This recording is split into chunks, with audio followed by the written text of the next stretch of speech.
Hello বন্ধুরা, আজকের চলে এসেছি নতুন একটা রেসিপি নিয়ে। দানাওয়ালা কলা কিভাবে খাবো বুঝতেই পারি না, তো আজকের একটু অন্যরকমভাবে বানালাম। এখানে আমি প্রথমে কলার 4টে শিরা ফেলে নেব। নিয়ে এখানে আমি কলাগুলো 2 টুকরো করে নেব। নিয়ে আর দেখতেই পাচ্ছেন কলাগুলো কত দানা। তো বন্ধুরা, পুরো ভিডিওটি দেখার অনুরোধ রইল।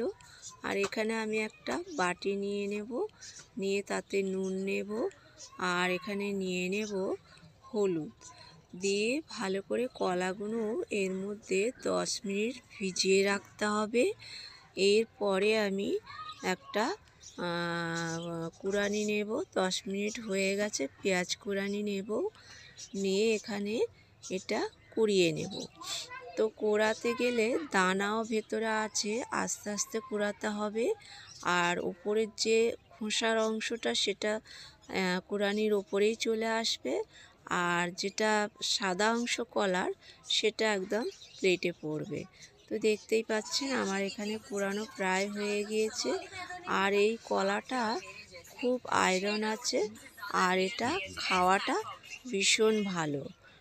আর এখানে আমি নিয়ে নেব বেসন, নিয়ে নেব নুন, আর নিয়ে নেব গোলমরিচের গুঁড়ো, আর একটু ছোট্ট চামচের হাফ চামচ নিয়ে নেব বেকিং সোডা, আর ধনে জিরের গুঁড়ো, ধনে পাতা, এখানে রসুন কোচা, আদা বাটা, পেঁয়াজ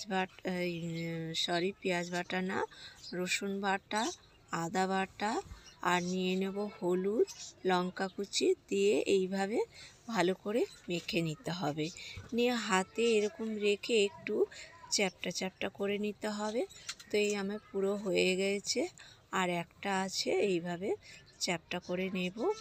আর কত সুন্দর দেখতে লাগছে, আর এটা খেতে না ভীষণ সুন্দর হয়েছিল। আর এদিকে আমি একটা কড়াতে তেল দিয়ে দিয়েছি, তেলটা ভালো করে গরম করে নিতে হবে। নিয়ে এইভাবে এগুলো দিয়ে আস্তে করে খুন্তি দিয়ে একটু চেপে চেপে দিতে হবে। তো আমার ভাজাটা হয়ে গিয়েছে। আর এটা ভাত দিয়েও ভালো লাগে, গরম গরম চা দিয়ে সন্ধেবেলা খেতে ভীষণ ভালো লেগেছিল। আমি তো লাল চা দিয়ে খেয়েছিলাম। তো বন্ধুরা, যদি ভালো লেগে থাকে ভিডিওটা লাইক কমেন্ট